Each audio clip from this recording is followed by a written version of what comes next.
everyone, this is Aarti and welcome to SR Education online classes. Guys, आज की class में हम लोग जो डिस्कस करने वाले हैं वो टीचिंग एप्टीट्यूड के टॉपिक को हम लोग कवर करेंगे। इससे पहले मैंने टीचिंग एप्टीट्यूड पे आपके लिए 2 वीडियो बना रखी है। अगर आपने उन 2 वीडियो को नहीं देखा तो आप पहले उन 2 वीडियो को देख सकते हैं, क्योंकि वो जो टॉपिक करवाए हैं वो काफी इंपॉर्टेंट टॉपिक करवा रखे हैं। और आज हम लोग जो डिस्कस करने वाले टीचिंग एप्टीट्यूड, जिसे हम शिक्षण अभिरुचि भी कहते हैं, इसमें हम लोग क्लास 3rd के अंदर अपने न्यू टॉपिक को कवर करेंगे। और ये जो क्लासेस है आपकी, वो आपके DSSB के एग्जाम के लिए काफी इंपॉर्टेंट रहेगी। जो आपका DSSB का एग्जाम होता है PRT का पार्ट 2 या पार्ट B आपका, वो 100 नंबर का होता है। इसमें आपकी education psychology, pedagogy, school management हो गया, टीचिंग एप्टीट्यूड हो गया, आपकी शिक्षण विद्या हो गई या आपकी कॉमेडी हो गई, ये सारे चीज मिला के आपका जो एग्जाम होता है वो 100 नंबर का होता है। और इसमें आपको अगर एग्जाम क्वालिफाई करना है तो आपको 40% नंबर लाना जरूरी होता है। अगर आपको एक अच्छी स्कोरिंग करनी है पेपर 2 के अंदर तो आपको सारी चीजों के ऊपर ध्यान देना जरूरी है। आपको एजुकेशन साइकोलॉजी भी पढ़नी है, पेडागोजी भी पढ़नी है, स्कूल मैनेजमेंट भी पढ़ना है आपको, साथ में टीचिंग एप्टीट्यूड का भाग, शिक्षण विधियां जितनी भी हो गई आपकी, और कॉमेडी जो भी इंपॉर्टेंट है आपके एजुकेशन से रिलेटेड, वो सारी चीजों के ऊपर ध्यान देना जरूरी है। तभी आपका पेपर 2 के अंदर एक अच्छी स्कोरिंग हो पाएगी DSSB के एग्जाम में PRT के लिए। तो इस चीज का आपको ध्यान रखना है। और साथ में गाइज, आप लोग टेलीग्राम चैनल से जुड़ सकते हैं। जो भी इंपॉर्टेंट इन्फॉर्मेशन रहते हैं, PDF रहते हैं, वो सारी चीजें आपको टेलीग्राम चैनल पे शेयर कर दी जाती है। SR एजुकेशन इंडिया के नाम से जब आप टेलीग्राम चैनल पे सर्च करोगे तो आपको SR एजुकेशन इंडिया का लोगो दिख जाएगा, तो आप साथ में उस चैनल को ज्वाइन कर सकते हैं और आपकी प्रिपरेशन में काफी हेल्प रहेगी। और साथ में गाइज, फेसबुक पर भी SR एजुकेशन इंडिया के नाम से ग्रुप है। जो भी एग्जाम से रिलेटेड इंपॉर्टेंट नोटिफिकेशन रहते हैं, जब भी वैकेंसी आउट होती है या फिर एग्जाम आपके कब होने, उन सब की जानकारी आपको फेसबुक के ग्रुप में प्रोवाइड कर दी जाती है। तो अपडेटिंग के लिए आप लोग फेसबुक के ग्रुप और साथ में टेलीग्राम चैनल दोनों को ज्वाइन कर सकते हैं। दोनों का जो लिंक है आपको डिस्क्रिप्शन में भी मिल जाएगा, साथ में वीडियो के कमेंट सेक्शन में भी मिल जाएगा। जब आप उस लिंक पे क्लिक करोगे तो आप लोग टेलीग्राम चैनल और साथ में फेसबुक के ग्रुप दोनों को ज्वाइन कर सकते हैं। तो चलिए फिर हम लोग अपनी आज की क्लास को स्टार्ट करते हैं, और काफी इंपॉर्टेंट क्लास है हमारी आज की। तो गाइज, आज हम लोग जो डिस्कस करने वाले हैं वो अपने न्यू टॉपिक को हम लोग कवर करेंगे। मैंने पहले ही बोल रखा है। और आपके DSSB के एग्जाम के लिए जो आपका PRT का पेपर होता है या प्राइमरी टीचर का पेपर होता है 2 या पार्ट B, उसके लिए सारी इंपॉर्टेंट क्लासेस चली है हमारी। और इसमें हम लोग अपनी इंपॉर्टेंट टॉपिक को कवर करें, जहाँ से मैक्सिमम आपके एग्जाम में क्वेश्चन पूछे जाते हैं और आपके प्रीवियस एग्जाम में भी क्वेश्चन पूछे गए थे। जब हम क्वेश्चन को सोल्व करेंगे तो मैं आपको बताऊंगी किस तरीके से क्या क्वेश्चन पूछे गए थे। तो इस चीज का आपको ध्यान रखना। एक अगर आपको आपके PRT के पार्ट 2 के अंदर DSSB में अच्छी स्कोरिंग करनी है तो आपको सारी चीजों के ऊपर इक्वली ध्यान देना होगा, तभी आपका जो DSSB का एग्जाम है वो क्रैक भी हो पाएगा और अच्छी स्कोरिंग भी हो पाएगी। तो आज का हमारा जो टॉपिक है, हम लोग प्रारंभिक शिक्षा यानी कि एलिमेंट्री एजुकेशन के बारे में डिस्कस करेंगे।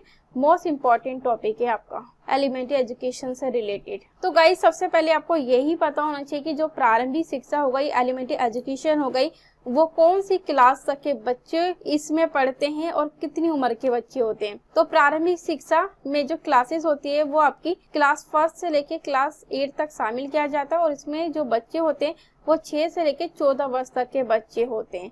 तो ये चीज आपको याद रखना है कि प्रारंभिक एजुकेशन या एलिमेंट्री एजुकेशन के अंदर क्लास 1 से लेके क्लास 8 तक के छात्र होते हैं और इसके अंदर 6 वर्ष से लेके 14 वर्ष तक की आयु के बच्चे पढ़ते हैं।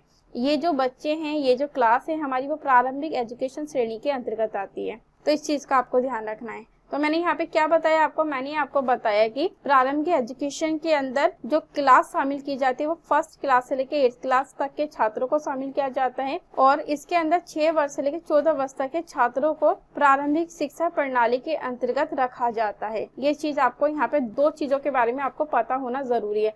अगर एग्जाम में क्वेश्चन पूछा जाता है तो आपको उसका आंसर भी सही पता होना चाहिए। आगे डिस्कस करते हैं हम लोग। भारत में शिक्षा का अधिकार अधिनियम 2009 के अंतर्गत प्रारंभिक शिक्षा को छात्रों का मूल अधिकार बना दिया गया था। देखिए, भारत में जो शिक्षा का अधिकार अधिनियम आया था 2009, जिसे हम कहते हैं राइट टू एजुकेशन एक्ट 2009, इसे लाने का जो उद्देश्य था वो यही उद्देश्य था कि जो प्रारंभिक शिक्षा को छात्रों का मूल अधिकार बनाने का, कि प्रारंभिक शिक्षा प्राप्त करना छात्रों का मूल अधिकार है। यानी कि सभी राज्यों का, सभी स्टेट का कर्तव्य है कि वो अपने 6 से लेकर 14 वर्ष तक के छात्रों का, जो किसी भी तरीके से ड्रॉप आउट हो चुके हैं, किसी भी तरीके से स्कूल से बाहर जा चुके हैं, स्कूल को छोड़ के जा चुके हैं, उन्हें फिर से इस प्रणाली में, इस मुख्य धारा में जोड़ना और उनका स्कूल में नामांकन करवाना, एडमिशन करवाना, जिससे कि 6 से लेकर 14 साल तक के बच्चों को free and compulsory education provide की जाए और एडमिशन के लिए किसी भी तरीके से कोई चार्ज नहीं लेना, इस चीज के ऊपर भी बात की गई थी। और ये जो अधिनियम लागू हुआ था हमारा राइट टू एजुकेशन एक्ट 2009, ये लागू हुआ था 1 अप्रैल 2010 से। तो ये चीज भी आपको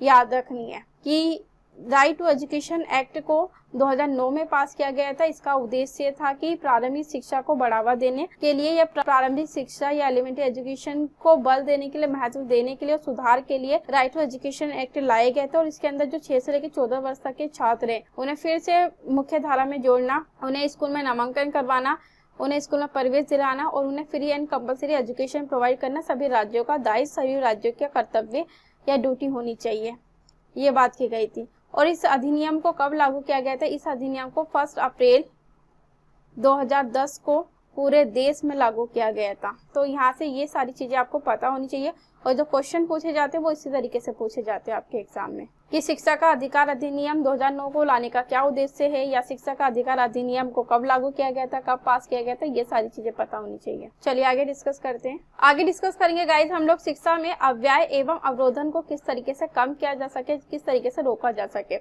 जिसका मतलब होता है कि जो विद्यालय छोड़ जाना व फेल हो जाना, यानी कि बच्चे विद्यालय को छोड़ के जा रहे थे, यानी कि ड्रॉप आउट हो रहे थे और बच्चे विद्यालय के अंदर फेल हो रहे थे। फेल होने की वजह से और ड्रॉप आउट की वजह से जो स्कूल का स्तर था वो दिन पर दिन कैसा हो रहा था, कम होता जा रहा था। इसी चीज को कम करना था और हमारी जो एजुकेशन है, हमारी जो शिक्षा है उसके अंदर गुणवत्ता लानी थी ताकि स्कूल में सुधार हो सके, बच्चों की शिक्षा में सुधार हो सके और बच्चे एक गुणवत्तापूर्ण, एक क्वालिटी वाली एजुकेशन बच्चों को मिल पाए, जिससे कि बच्चे का ओवरऑल डेवलपमेंट हो सके। तो इसके ऊपर बल दिया गया था। तो ये चीज आपको ध्यान रखना है। तो सबसे ज्यादा जो बच्चे ड्रॉप आउट करते थे, जो सबसे ज्यादा अव्यय होता था, वो हमें प्रथम क्लास में देखने को मिलता था। ये चीज आपको ध्यान रखना, इंपॉर्टेंट पॉइंट है।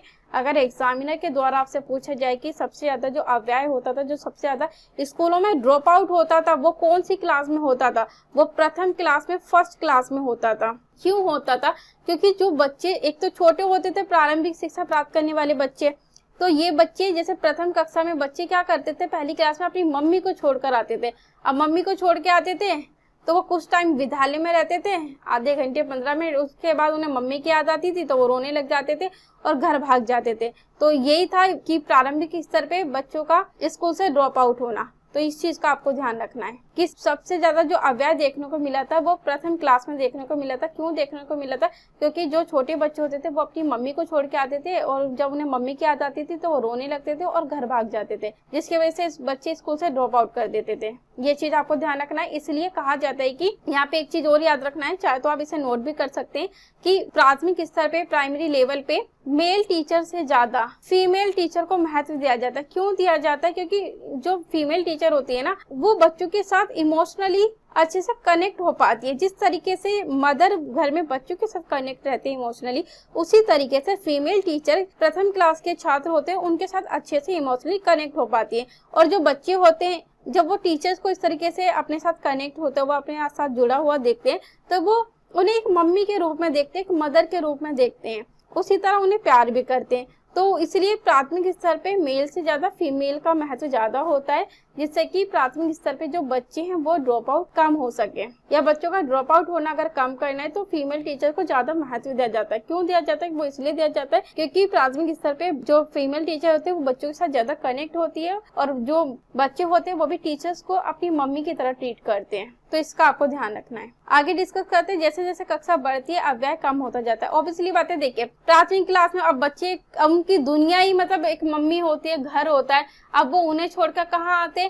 छोटी सी उम्र में स्कूल में पढ़ने आते हैं। ऑब्वियसली रहते जब उन्हें याद आएगी तो वो घर जाएंगे। तो इसलिए टीचर्स को कैसा होना चाहिए था? मम्मी के स्वभाव वाला होना चाहिए था। इसलिए फीमेल टीचर्स को ज्यादा महत्व दिया जाता है प्राथमिक स्तर पे, क्योंकि वो बच्चों के साथ इमोशनली टच हो पाती है, इमोशनली कनेक्ट हो पाती है, बच्चे की हर चीज को समझ पाती है फीमेल टीचर। और बच्चे भी फीमेल टीचर्स को एक मदर की तरह देखते हैं, एक मदर की तरह वो भी उनसे कनेक्ट हो पाते हैं और उन्हें मदर की याद भी नहीं आती। जैसे जैसे बच्चों की एज बढ़ती है, जैसे जैसे बच्चों में नॉलेज डेवलप होती है, तो इस तरीके से जो अव्यय है, जो ड्रॉप आउट है, वो भी धीरे धीरे खत्म होने लग जाता है। इसलिए जो ज्यादा ड्रॉप आउट हमें देखने को मिलता है वो हमें प्रथम क्लास या प्राइमरी स्कूल में हमें ड्रॉप आउट देखने को ज्यादा मिलता है। और वही चीज मैंने आपको बताई थी आगे, इसमें जो शिक्षक का स्वभाव होना चाहिए वो कैसा होना चाहिए, प्राथमिक स्तर पे मम्मी के स्वभाव जैसा होना चाहिए। इसलिए यहाँ पे फीमेल टीचर को ज्यादा महत्व दिया जाता है, ये चीज आपको ध्यान रखना है। और आपके DSSB के एग्जाम में जो क्वेश्चन आया था वो यही पूछा गया था कि प्राथमिक स्तर पे सबसे ज्यादा जो महत्व है वो मेल टीचर का रहता है या फिर फीमेल टीचर का रहता है। तो आपको याद रखना है फीमेल टीचर का सबसे ज्यादा महत्व रहता है। अब ऐसा नहीं कि मतलब मेल टीचर बिल्कुल ही बच्चों को ना समझ पाए। देखिए मेल टीचर बच्चों के साथ इमोशनली कनेक्ट नहीं हो पाते। क्यों? क्योंकि देखो मैं एग्जांपल लेके बताती हूँ, जैसे कि आप अपने फैमिली के अंदर आप जो सबसे ज्यादा कनेक्ट होते हैं वो किससे कनेक्ट होते हैं, वो मदर से कनेक्ट होते हैं ना। और अपनी जो सारी बातें शेयर करते हैं वो किसके साथ करते हैं, मदर के साथ करते हैं। फादर के साथ आप लोग इतना कनेक्ट नहीं हो पाते, इतना टच नहीं हो पाते। वही चीज छोटे स्तर पे बच्चे की भी होती है, वो ज्यादातर जो कनेक्ट हो पाते हैं वो फीमेल टीचर से ज्यादा कनेक्ट हो पाते हैं। जो ये बच्चा है उन्हें किस तरीके से क्या परेशानी हो रही है, तो वो इमोशनली कनेक्ट हो पाती है फीमेल टीचर। और मेल टीचर बच्चों के साथ इमोशनली कनेक्ट नहीं हो पाती। जो और हमारे जो फादर होते हैं फैमिली में वो भी हमारे से इमोशनली इतना ज्यादा टच नहीं हो पाते अकॉर्डिंग टू मदर के। तो हम लोग मदर से ज्यादा टच रहते हैं और मदर से ज्यादा सारी चीजें शेयर करते हैं। वही चीज छोटे बच्चों के साथ होती है। इसलिए प्राथमिक स्तर पे जो सबसे ज्यादा महत्व दिया जाता है वो फीमेल टीचर को दिया जाता है अकॉर्डिंग टू मेल टीचर। तो इस चीज का आपको ध्यान रखना है। चलिए आगे डिस्कस करते हैं। शिक्षा का अधिकार अधिनियम 2009 के माध्यम से कक्षा 1 से लेके कक्षा 8 तक अवरोधन शून्य किया जा चुका है। देखिए मैंने वही चीज बताई थी, राइट टू एजुकेशन एक्ट जब लाया गया था 2009 के अंदर,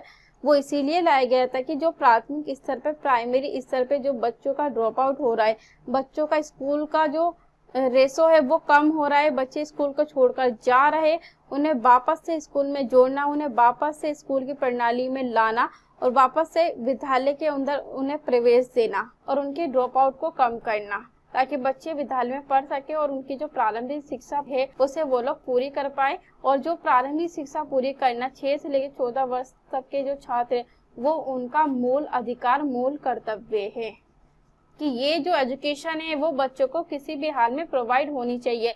और ये जो सारा कर्तव्य है वो उनके राज्य का, सरकार का, उनके राज्य का होना चाहिए कि वो अपने 6 साल से लेकर 14 वर्ष तक के जितने भी बच्चे हैं राज्य में उनका स्कूल में एडमिशन करवाएं और उन्हें फ्री एंड कंपल्सरी एजुकेशन दे। तो ये चीज आपको ध्यान रखना। और इसी से जब राइट टू एजुकेशन 2009 आया था और उसमें जो बच्चों का ड्रॉप आउट होना था वो कम हुआ था, ये चीजें याद रखना है। अगर एग्जामिनर के द्वारा क्वेश्चन पूछा जाए कि शिक्षा के किस अधिकार अधिनियम के द्वारा 1st क्लास से लेकर 8th क्लास तक के छात्रों का अवरोधन शून्य हुआ था या शून्य किया जा चुका था, वो राइट टू एजुकेशन एक्ट 2009 आया था। उसका उद्देश्य यही था कि विद्यालय में ड्रॉप आउट होना या अवरोधन को कम करना। और इसे लागू कब किया गया था? इसे लागू किया गया था 1 अप्रैल 2010 को पूरे देश में लागू किया गया था। ये चीज आपको ध्यान रखना है, इंपॉर्टेंट पॉइंट है सारे। चाहो तो आप लोग इसे साथ साथ नोट डाउन भी कर सकते हैं गाइस, ताकि एग्जाम में आपको पढ़ने में आसानी रहे। चलिए आगे डिस्कस करते हैं। हाटक समिति का जो समय पीरियड है वो 1928 से लेके 1929 है, ये आपको याद रखना है। और एग्जामिनर के द्वारा अगर पूछा जाए कि हाटक समिति का समय पीरियड बताइए तो 1928 या 1929 दे दिया जाए, ये दोनों ही हमारा आंसर रहेगा। या दोनों में से एक अगर दे दिया जाए तो वो आपका राइट होगा, या 1928 दे दिया जाए फिर भी ठीक होगा, 1929 दे दिया जाए वो भी ठीक होगा। तो इसमें आपको याद रखना कि इन्होंने हाटक समिति में किसके ऊपर बात की थी कि भारत में जो सबसे पहली जो समिति आई थी वो हाटक समिति थी, जिसने शिक्षा में अव्यय व अवरोधन को रोकने की बात की थी। मोस्ट इम्पोर्टेंट है, आपको याद रखना है कि जो बच्चे स्कूल से ड्रॉप आउट हो रहे हैं, जो बच्चे स्कूल से छोड़ के जा रहे हैं, वापस से छात्रों को मुख्य धारा में जोड़ना और वापस से स्कूल का स्तर बढ़ाना हो, ताकि स्कूल में बच्चों की संख्या बढ़ सके और बच्चे स्कूल में ज्यादा एडमिशन ले सके। और इस ड्रॉप आउट को कम करने की जो बात की गई थी वो हाटक समिति में ही की गई थी। ये चीजें आपको ध्यान रखना, इंपॉर्टेंट पॉइंट है गाइस ये सारी। चाहो तो इसे आप लोग नोट डाउन भी कर सकते हैं। और हाटक समिति के अंदर ही शिक्षा में गुणवत्ता लाने की भी सिफारिश की गई थी कि हमें शिक्षा के अंदर, हमें एजुकेशन के अंदर जो बच्चों को एजुकेशन देनी है, जो शिक्षा देनी है वो गुणवत्तापूर्ण देनी है, वो क्वालिटी वाली एजुकेशन देनी है कि बच्चों का उस शिक्षा से उनके जीवन स्तर सुधर सके, उनके व्यक्तित्व का विकास हो सके, उनके ओवरऑल डेवलपमेंट हो सके। इसलिए विद्यालय स्तर पे जो गुणवत्तापूर्ण जब शिक्षा लाई जाएगी, उसी से जो बच्चे स्कूल में ड्रॉप आउट हो रहे हैं, जो स्कूल का स्तर कम होता जा रहा है, कब वो कम हो सकेगा? जब स्कूल में जो एजुकेशन होगी वो गुणवत्तापूर्ण होगी, क्वालिटी वाली एजुकेशन जब दी जाएगी छात्रों को। तो ये चीज आपको ध्यान रखना, इंपॉर्टेंट पॉइंट है सारे हमारे। और चाहो तो आप सारी चीजों को नोट डाउन भी कर सकते हैं, क्योंकि लास्ट ईयर की जब एग्जाम हुआ था इसमें से क्वेश्चन आपके पूछे गए थे। चाहे आपका KVS का एग्जाम हो या फिर आपका DSSB का एग्जाम हो, तो ये चीजें आपके एग्जाम में पूछी जाती हैं कॉमेडी से रिलेटेड। और एक चीज और याद रखना है कि हाटोक समिति ने जो प्राइमरी स्तर पे ड्रॉप आउट जो कम करने की बात तो की थी, यानी कि प्राइमरी शिक्षा के महत्व के ऊपर बात दिया था इन्होंने कि इस शिक्षा में सुधार होना चाहिए। और दूसरी इन्होंने बात की थी कि माध्यमिक स्कूल में इन्होंने बात की थी कि जो ग्रामीण क्षेत्र के छात्र हैं उन्हें मैट्रिक तक उन्हें पढ़ाया जाए और उसके बाद उनकी शिक्षा पर रोक लगाया जाए। यानी कि मैट्रिक्स पढ़ाने के बाद छात्रों को या मैट्रिक पास होने के बाद छात्रों को रोजगार की शिक्षा देनी है, उन्हें व्यवसाय से संबंधित शिक्षा देनी है, ताकि जब बच्चा ग्रामीण क्षेत्र का मैट्रिक पास करे उन्हें व्यवसाय की नॉलेज हो सके तो वो अपना रोजगार अपना सके, कोई ना कोई उन्हें रोजगार आसानी से मिल पाए। तो उन्होंने रोजगार की शिक्षा की भी बात की थी, ये चीज आपको ध्यान रखना है। और इन्होंने एक चीज और बात की थी गाइस, इन्होंने जो विश्वविद्यालय स्तर में भी सुधार की बात की थी कि विश्वविद्यालय स्तर या फिर उच्च शिक्षा प्राप्त करने के लिए वो भी छात्रों का स्तर वहाँ पे भी दिन पे दिन कम होता जा रहा था, कि उच्च स्तर या विश्वविद्यालय स्तर में उन छात्रों का एडमिशन होना चाहिए जो उस शिक्षा के योग्य होने चाहिए, यानी कि योग्य छात्र ही उच्च शिक्षा या विश्वविद्यालय शिक्षा प्राप्त कर सकेंगे। 1935 में केंद्रीय शिक्षा सलाहकार बोर्ड का जो गठन हुआ था वो भी हाटोक समिति के द्वारा किया गया था। ये चीज आपको ध्यान रखना है कि केंद्रीय शिक्षा सलाहकार बोर्ड का जो गठन है वो हाटोक समिति की रिपोर्ट के बाद ही किया गया था। कब किया गया था? 1935 में किया गया था। ये चीज आपको ध्यान रखना है। तो यहाँ पे क्या क्या चीजें आपको ध्यान रखना है? पहली चीज तो यही याद रखना है कि हाटोक समिति का जो समय पीरियड है वो 1928 से 1929 था।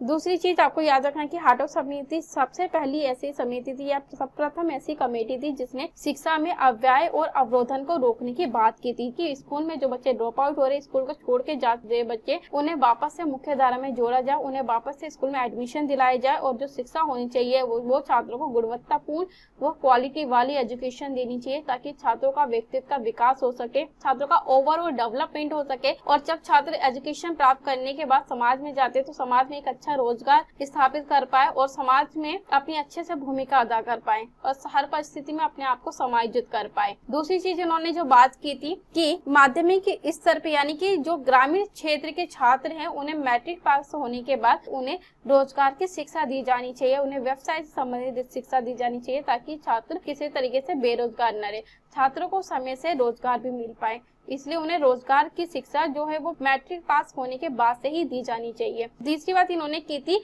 कि विश्वविद्यालय स्तर पे जो शिक्षा का स्तर नीचे जा रहा है, निम्न हो रहा है, कम हो रहा है, उसके अंदर ये बात की थी कि विश्वविद्यालय स्तर पे सिर्फ उन्हीं छात्रों का एडमिशन होना चाहिए जो उस शिक्षा के योग्य है, उस शिक्षा के काबिल है, उनका ही एडमिशन विश्वविद्यालय में होना चाहिए। और उसके बाद इनकी जब रिपोर्ट प्रस्तुत की गई थी हाटोक समिति की, केंद्रीय शिक्षा सलाहकार बोर्ड का जो गठन हुआ था वो 1935 में हुआ था हाटोक समिति की रिपोर्ट के अनुसार।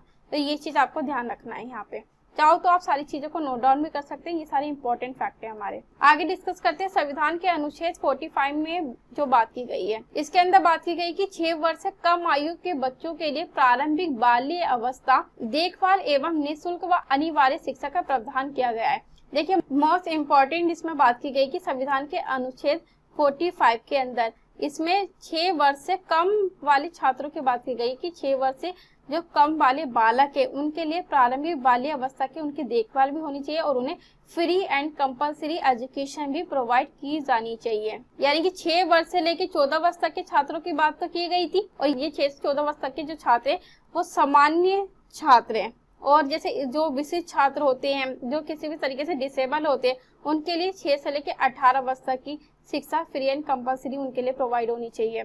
और उन्होंने मतलब 6 से 14 वर्ष तक के छात्रों की बात की थी, और दूसरा जो 6 वर्ष से कम आयु के छात्र उनके लिए भी बात की गई थी, उनकी जो प्रारंभिक बाल्य अवस्था उसकी अच्छे से देखभाल होनी चाहिए और उन्हें फ्री एंड कंपलसरी एजुकेशन 6 वर्ष से कम वाले बालकों की भी होनी चाहिए। तो 6 से ऊपर वाले बालक की और 6 से निम्न वाले बालक की भी इन्होंने बात की थी एजुकेशन के लिए। तो ये चीज आपको याद रखना है। और क्वेश्चन आपसे पूछा भी गया था कि संविधान के अनुच्छेद 45 के अंदर किस स्तर के बच्चों की बात की थी? 6 वर्ष से कम आयु के, 6 से 14 वर्ष तक के बालक, 6 से 12 वर्ष तक के बालक, 6 से 18 वर्ष तक के बालक।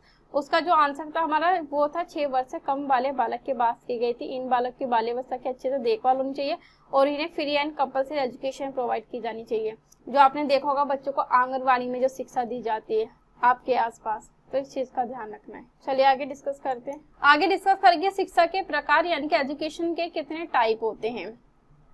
तो एजुकेशन के जो टाइप है, जो प्रकार है, वो 3 प्रकार की एजुकेशन होती है, 3 प्रकार की शिक्षा होती है। ये चीज आपको ध्यान रखना है। सबसे पहले हम लोग डिस्कस करते हैं औपचारिक शिक्षा यानी कि फॉर्मल एजुकेशन क्या होती है, फॉर्मल एजुकेशन किसे कहते हैं, जिसे हम लोग औपचारिक शिक्षा भी कहते हैं।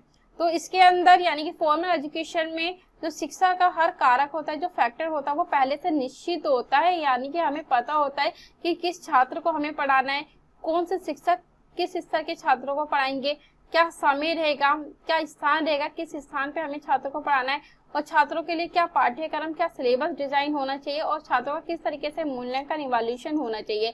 ये सारी चीजें फॉर्मल एजुकेशन के अंदर आते हैं। आपने देखा होगा विद्यालय जो शिक्षा होती है, आप रेगुलर स्कूल जाते हैं, वो हमारी जो एजुकेशन होती है वो कैसी होती है, फॉर्मल एजुकेशन होती है। जहाँ हम रेगुलर जा रहे हैं, रेगुलर हमारा इवैल्यूएशन हो रहा है, हम रेगुलर पढ़ रहे हैं, तो वो हमारी फॉर्मल एजुकेशन होती है। इसमें हमें सारी चीजें पहले से ही निर्धारित करनी होती है, इसमें सारी चीजें पहले से निश्चित होती है, निर्धारित होती है, और एक प्री प्लानिंग के द्वारा ही छात्रों को पढ़ाया जाता है विद्यालय के अंदर। सेकंड बात करते हैं हम लोग अनौपचारिक शिक्षा यानी कि इनफॉर्मल एजुकेशन। इनफॉर्मल एजुकेशन में कोई भी जो कारक होता है वो निश्चित नहीं होता, और ये जो शिक्षा होती है वो मनुष्य के सामाजिक विकास और सामाजिकरण के लिए सबसे ज्यादा अधिक उपयोगी होती है।